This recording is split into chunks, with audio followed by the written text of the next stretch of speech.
Welcome to the Didi and Lital Show. Advice, thoughts, and stories from a married couple on cybersecurity, technology, and life in general. Now here are your hosts, Didi and Lital. Hello and welcome to the Didi and Lital Show. Hi Didi, it's another week. You're back in town. Yes, finally, after 2 weeks of being in Vegas. I hate Vegas. And I need to eat my hat, as producer Dave reminded me that the Celtics have crushed it against the Mavs in yesterday's game. Mm-hmm. And it looks like It was in Boston, right? It was in Boston, and it looks like they're going to take the championship because now they're playing even a hobbling Luka, which means that they played Heat without Jimmy. Was it game 2 out of No, it's game the one. series? Game Was one. game 1? Game one. We had to endure as fans. We had to suffer like a whole week. No hockey, no basketball. It's like going cold turkey. And I'm there in Vegas, gambling central. Everybody's looking for a game, and all they get is WNBA and that softball thing. There's like nothing, dude. The guy from Maybe Ultimate Frisbee. Yeah, the ultimate Frisbee. What makes it ultimate? I have no idea. Okay. Maybe it's a bunch of nerds saying, "Oh, this is really cool. It's ultimate." Hey, watch it. It's my son is the ultimate Frisbee guy. We appreciate your son. We appreciate your son. Our son is the ultimate nerd in computer science as well. We have a mega ultimate nerd hockey player. So I think nerd is a compliment, not an insult. Oh, of course. Yes. We're all nerds. Yes. So it was very weird the last week in Vegas where there's nothing to bet. The BetMGM guys are begging for people to come in. Like the week before, the Rangers-Panthers game was basically packed. They had to have like 3 rows of people there trying to bet and watch.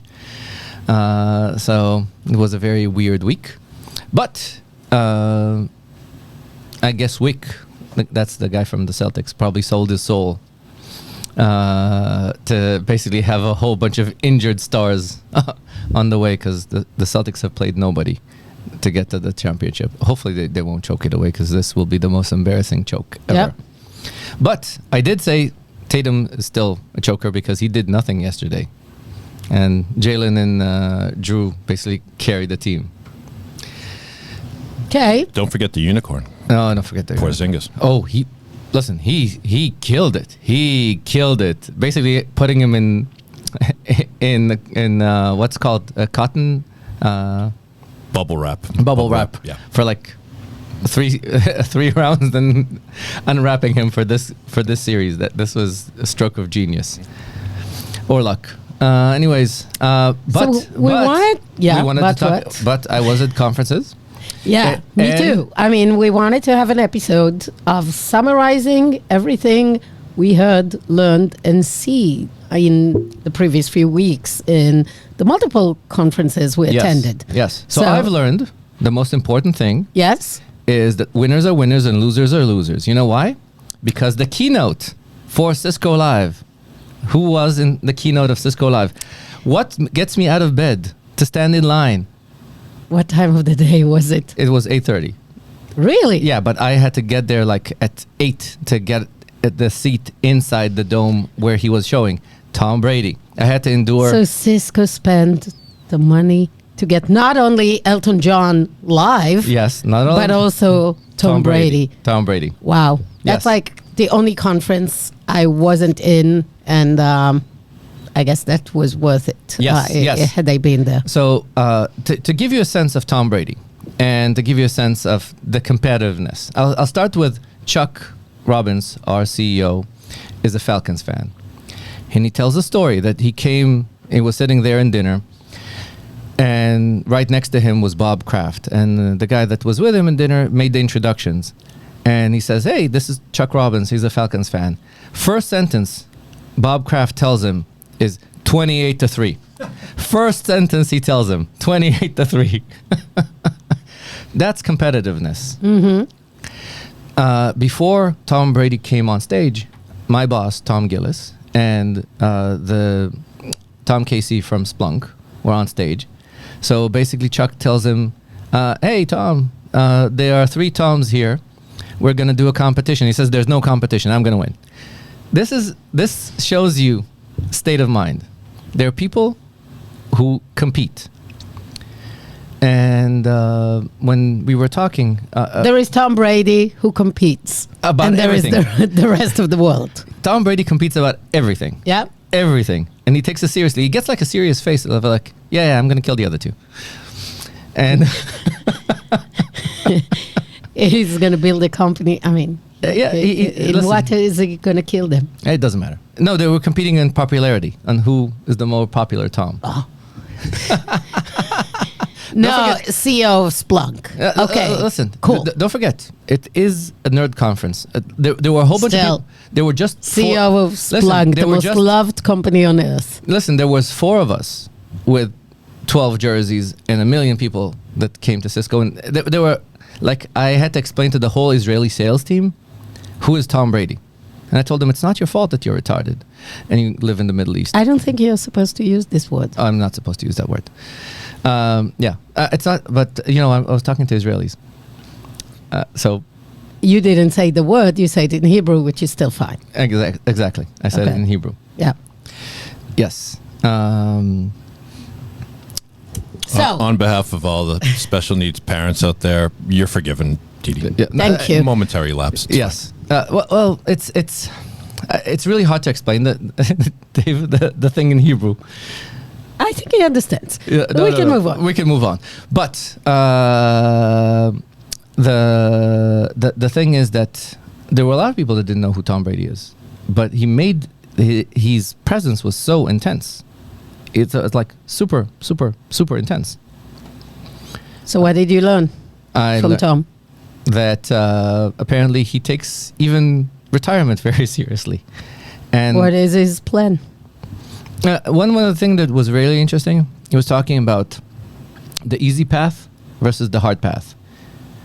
He was talking about the fact that people that take the hard path, he says that a lot of times when he had to deal with receivers that were like the number 1 athlete in their class, the number 1 athlete, the first time that they actually met adversity at the NFL level, basically have a real problem of dealing with the NFL. Because he had to deal with adversity. He started playing football in college, in high school. And he came in as a 3rd string quarterback for Michigan. Then he came as a 3rd string quarterback to the Patriots. He was joking that basically Belichick was not even in the room when they were doing this. And this is like showing you the fact that dealing with competitiveness every step of the way through all the years was really amazing for him, and it's the thing that gets him up in the morning every day to compete. And I understand that. I like this. People need adversity to grow. Yeah, we talked about it that kids need it when we Exactly. talked about free-range parenting. Yes. Go back to this episode. Yeah. Absolutely. Yeah. I mean, getting some tough love and doing some hard stuff is good for us. Yes. And so that was a big thing when in that Tom Brady conversation about the fact that adversity matters. So that was my takeaway: competitiveness, and that adversity matters. Yeah. And that you can't teach competitiveness. So let me tell you a little bit about my learning in the last week. I'm back from Gartner Security and Risk Summit, National Harbor, DC. It's actually my favorite location for conferences. Beautiful location, great running in the morning on the bridge to Alexandria and back. And the venue is so full of light, which is so rare in conference venues. So I like this conference a lot. But let's talk content for a second. Yep. So it seems like not a ton of vendors talk a ton about AI, which we already talked. I mean, they talk about AI in the tech, using AI, but there is much less of a hype. And in contrast, Yep. the analysts are like all over AI. The main thing of the conference was like how AI is augmenting the workforce, how AI can help with the human problems in security, the mental stress, the doing tedious work, not being rewarded, and the fact that you don't have enough security professionals by augmenting them with all kinds of AI tools, which is kind of like has been the talk for a while now, and they kind of like hammer this message. I find it really funny. I attended the Trends for CEOs and CIOs 2024, kind of talking about macroeconomics, a lot of instability, macroeconomics changing, and one of the biggest AI ahas that they put a big slide on was that 30-something% of CEOs would be happy to replace themselves with deep fake. Yep. With Bob Iger from Disney, they're putting a quote saying, instead of me performing the quarterly analyst calls, I'll have deep fake. And I was like, really? Those people are being paid so much and they really want deep fake to take over? Of course they do. I'll tell you why. Let's not pay them. Let's put deep fake instead of that. So think of the... What the heck? Think of the Davos conference.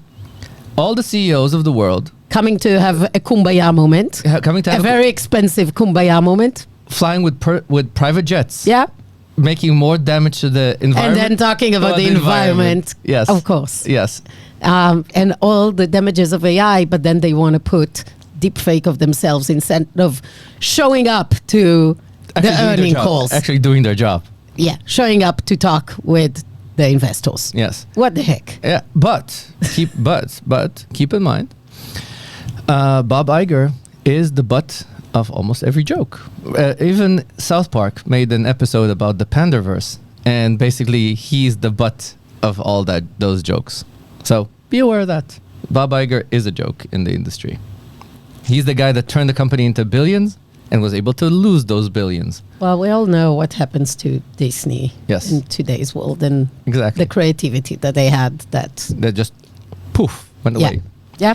But that's going back to maybe deep fake will solve it. Yeah, right. All of us want to see Disney creating deep fakes. Yep. Nope. So going to specifically my industry now and your industry, yep. I think Gartner is really, really part of the problem in some ways, because I've attended the Magic Quadrant for IAM, Identity Access Management Quadrant, and they came out and said, no innovation in this market. Everything is commoditized. All vendors have the same capabilities. And guess what? SSO, solved problem, move on, go to the next subcategories in identity, go invest in identity threat detection response, privilege management, and all this. And I was like, what the heck are you talking about? Yep. This is so untrue. Look at the number one attack vectors in all recent attacks. It's identity. Yep. And it's because it's not of just that. vulnerabilities in this category. It's not It's only the that. fact that the main vendors haven't been innovating because you, Gartner, are telling them that it's okay to stay complacent. And this is not true. Innovation is coming. It's time to pay attention.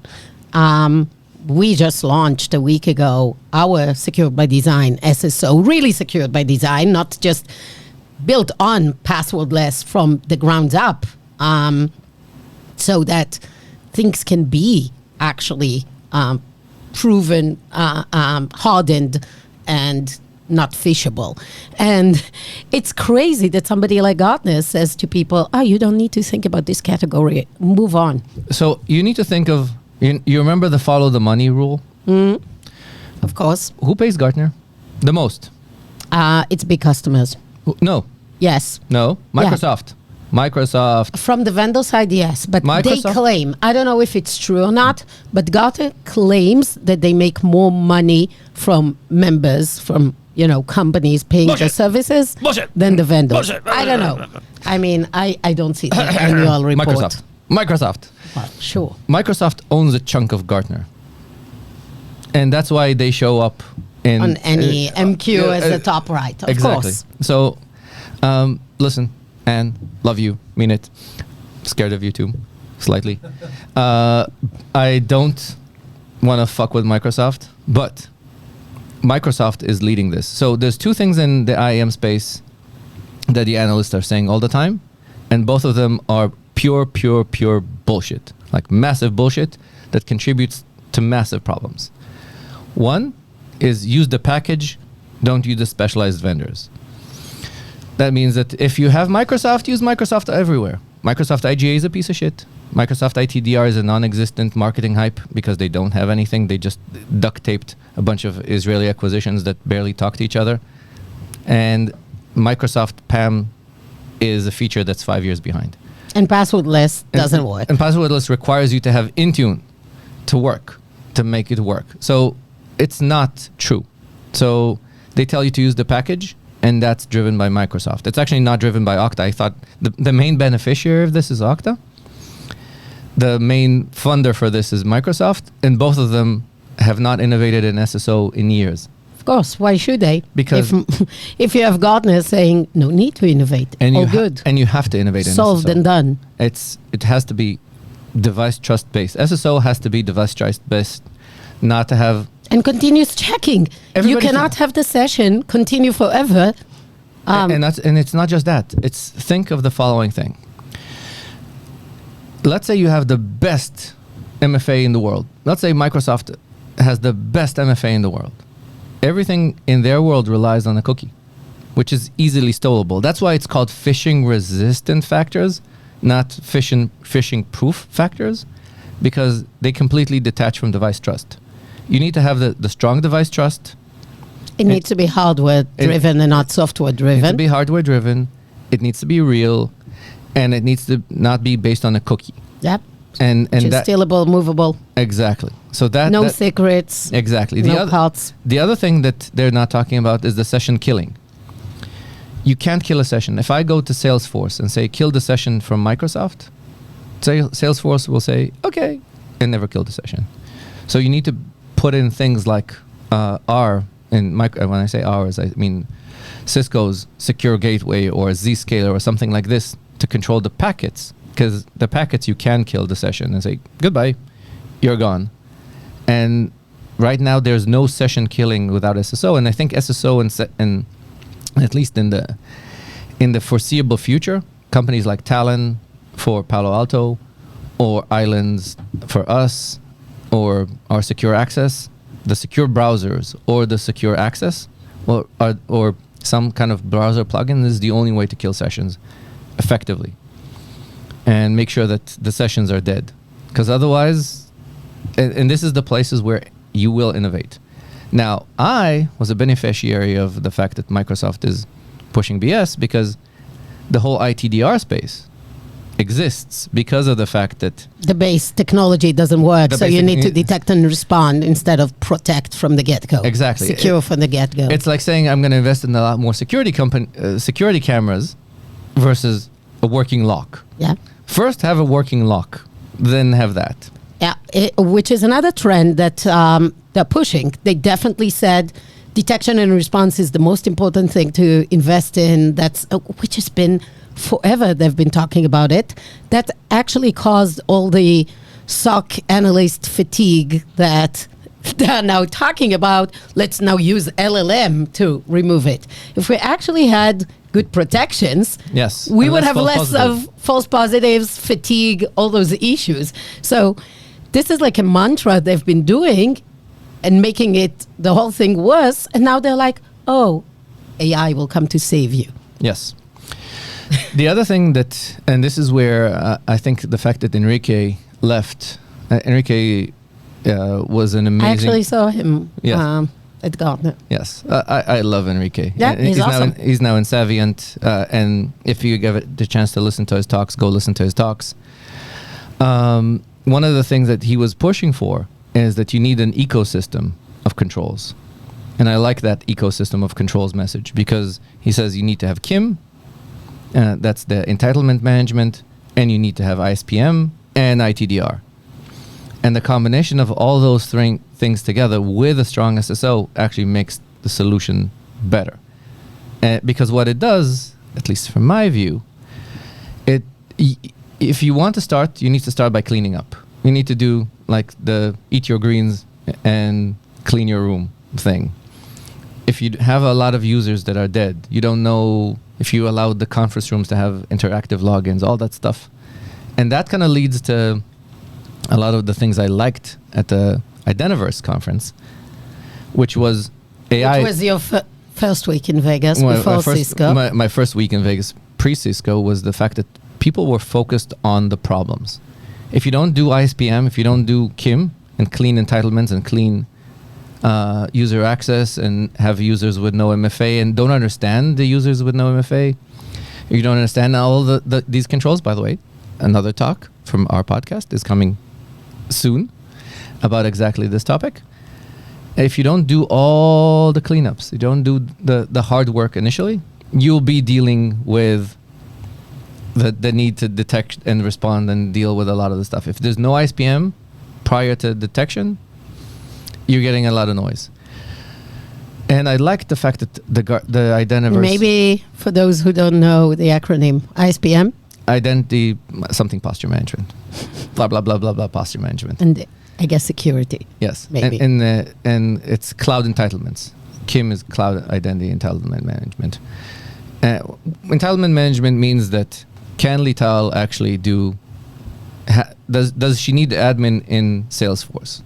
For example, a lot of times you'll come in, you'll see that the CMO is the super admin of Salesforce. Yeah, there is all this, and we can talk about it maybe in the next episode, and right in time, privileged management, and those kind of trends. Exactly. So, by the way, one of the... Which should fall into your IAM SSO, that's kind of like... You don't need a separate tool. You need a tool that can actually do all of it when managing the access. Yes. And this is a big thing that we are seeing a lot of... Patchwork is not ideal. Patchwork is not ideal. You need an identity platform. Yeah.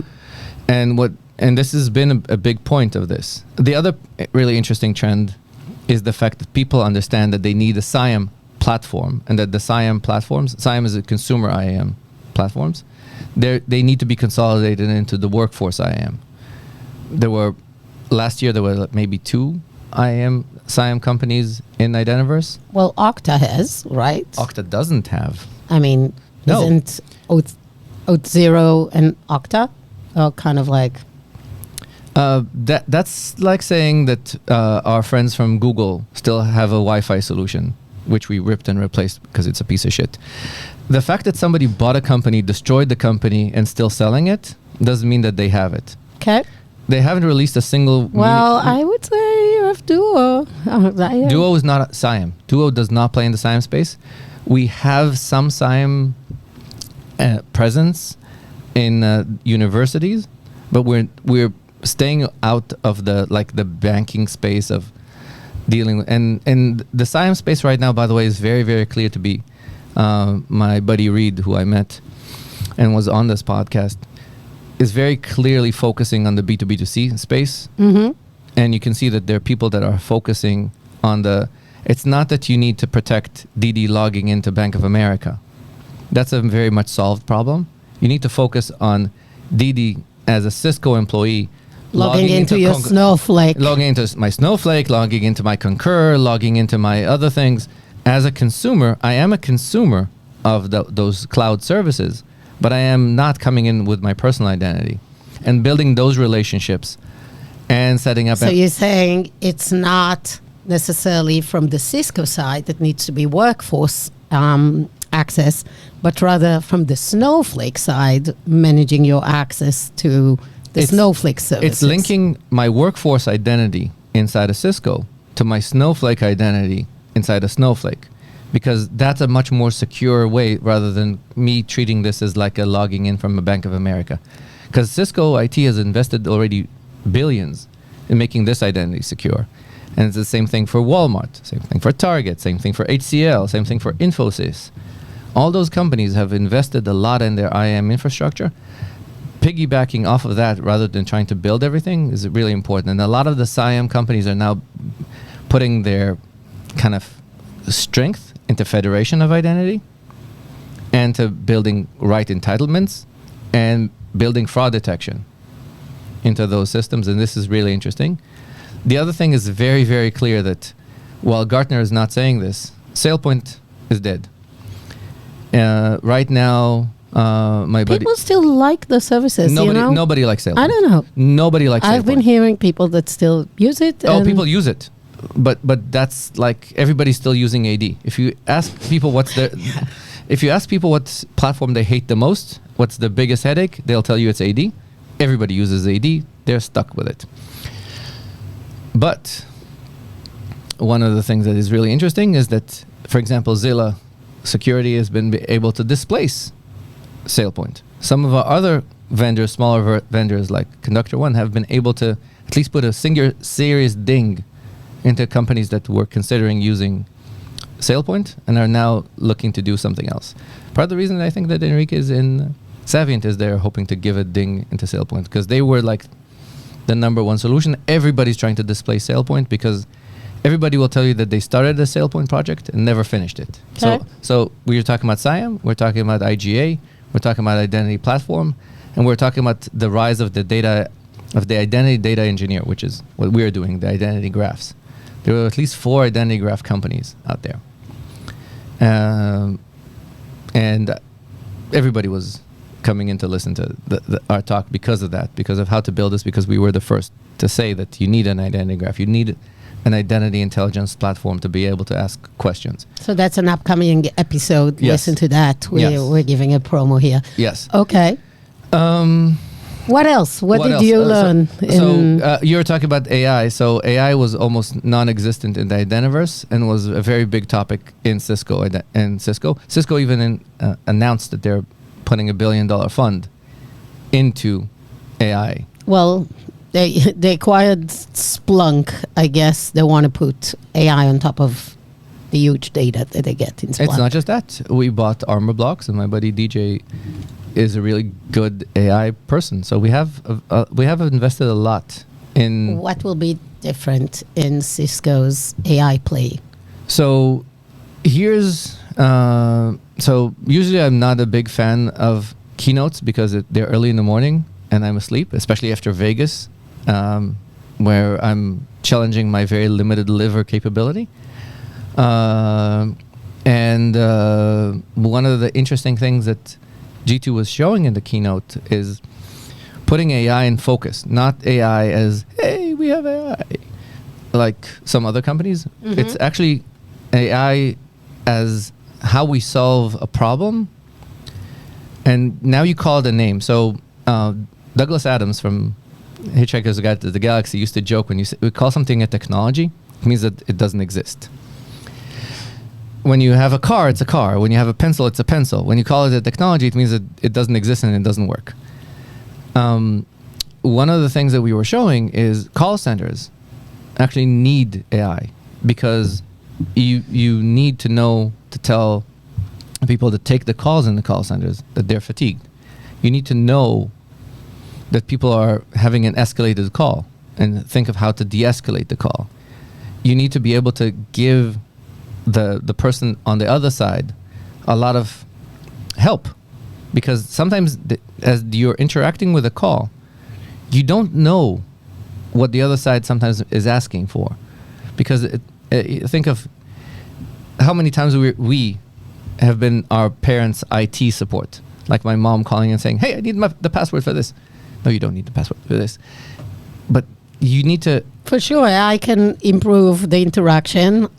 Think about languages, dialects.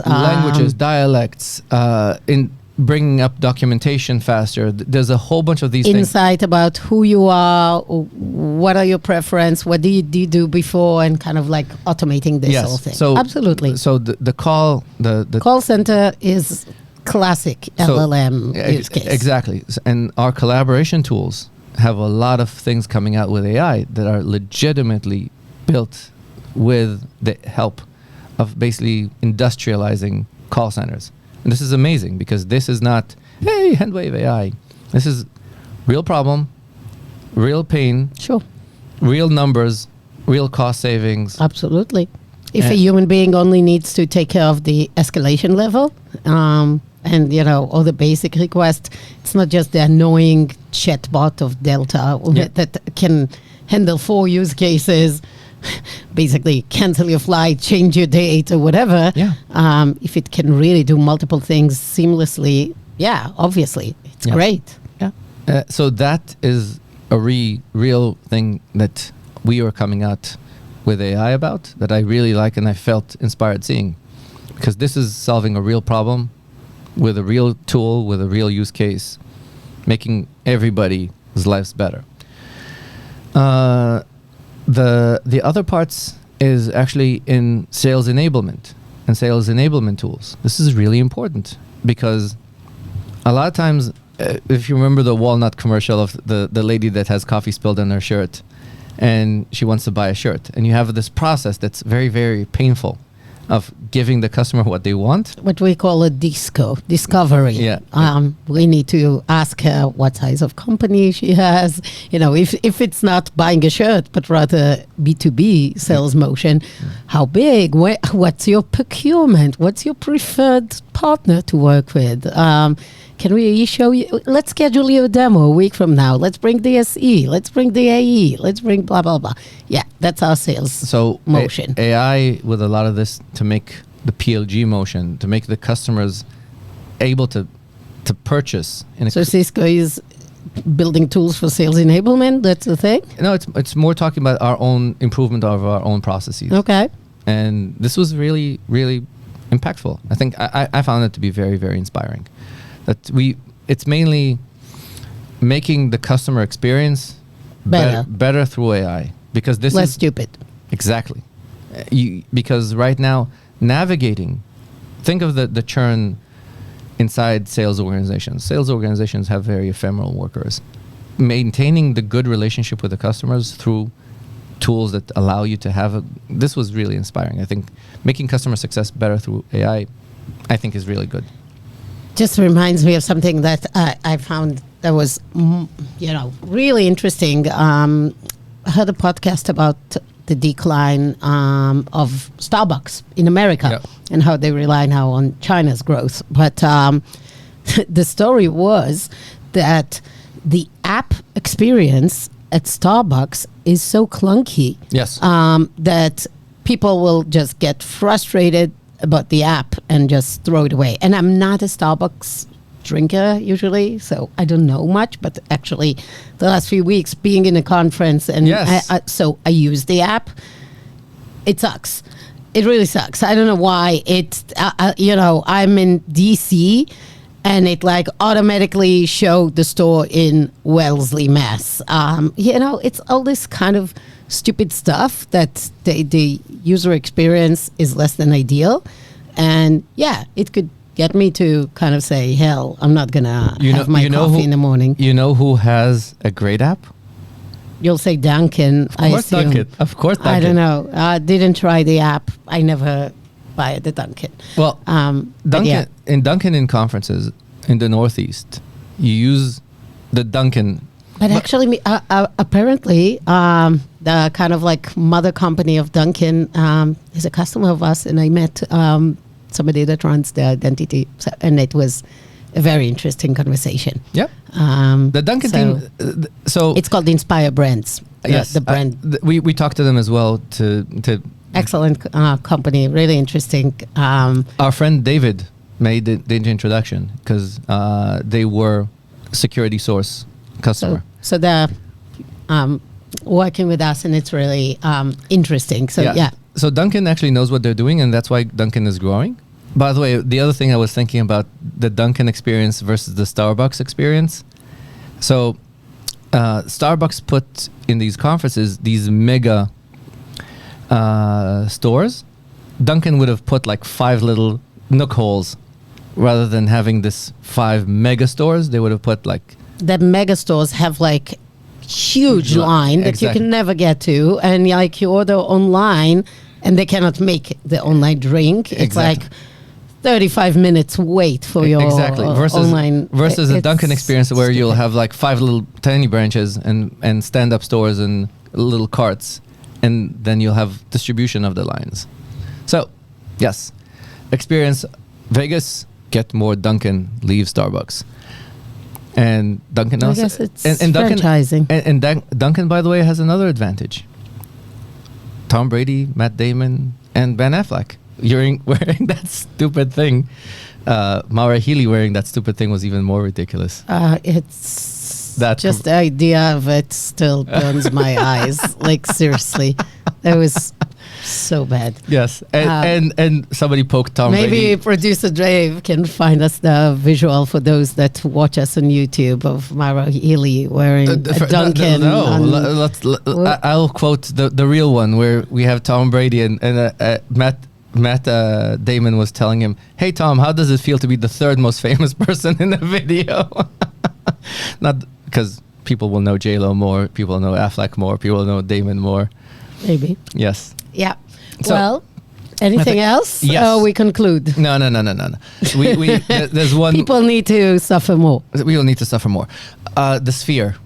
The Sphere experience In in Vegas is unbelievable. The experience is unfucking real. You didn't go to watch a show. I went to see somebody's Software paid for me to go to see this, and thanks Syed for bringing me. This was an amazing experience. Also, there was a very good interaction with customers and vendors and things like that. So we had suites. And you had the Sphere for all your customer interaction? The vendor invited us, and we had multiple customers interacting together with the vendor. So it was really good. It was a suites experience, which I really liked because we could talk a little bit before, and then there you go. Oh boy, that image is just Pain. wrong. That image is just painful. Wrong. Okay. So back to the Sphere. The Sphere experience is unbelievable. The fact that they start with like this movie experience and it expands and it makes you feel, because of how the screen is built, you feel like a picture of the Earth coming towards you. You get like a holographic experience. So you watched a movie over there, yes. right? Yeah. The movie was terrible. Dear Sphere people, if you ever listen to this, get a different movie. Woke movies about the Earth, bad idea. Do Planet Earth. I want to see the shark jumping and eating the seal. I don't want a sanitized version. Show me cool shit. I would love to see like a starship battle, like Battlestar Galactica. That appease the nerds. We would like to see people shooting shit. So a very woke movie. Mm-hmm. But there were some scenes like an elephant coming right at you, which was like, wow. Cool. So, very good experience. Well, with we the should Sphere. take the kids there and have them visit your brother and Yes. learn to drive. Oh, yes. All at the same yes. time. The last thing. We is- can talk about that in the next episode. No, I do want to put a PSA advisory. If you live in Massachusetts and you live in the Newton Wellesley area and you see a gray Nissan coming your way, duck, run away. Our kids are Yes. learning to drive. And because Latale and I are not competitive at all, we're very not competitive people, I won the popular parent conversation on who the kids want to learn to drive from. I won this. They say mom yells all the time, and I am the kind parent. You didn't drive with Leah. I will drive with Leah. I am. You know why? You didn't drive with Leah You know why I am the more calm parent? because you don't drive with them. No, because I know where the handbrake is. You don't drive with them. You're the more calm because you don't sit in the car with them. What do you talk about? I drove with Ron, and he basically ignores traffic. I came in and I saw that his mirrors are pointing in all the wrong directions. Can I say something? Yes. This is nuts. My job is not to teach my kids how to drive. I want to pay somebody to do this. I want to pay something. And the fact that I want to pay somebody, the fact that the driving school will only teach them for 12 hours for this period of 6 months of the permit, this is nuts. I need to teach them for 40 hours. This is unfreaking believable. I had a poor driving instructor that had to take me for whatever time until I got 180 my, hours. I don't know, but he managed through that. I want to pay. So if you want money and teach my kids how to drive, you get it. Whatever. Charge whatever, take it. Yes. And with that, I think we're done for today. You were done for the day. Well, stay away from the Newton Wellesley area, Needham, and the surrounding until our kids get the license. Thank you for listening to the Didi and Lital Show. This is a weekly podcast. If you like us, please rate and review us. Share with friends. If you want to be on the show, reach out to us. And until next time, goodbye. Goodbye. Bye-bye. Bye.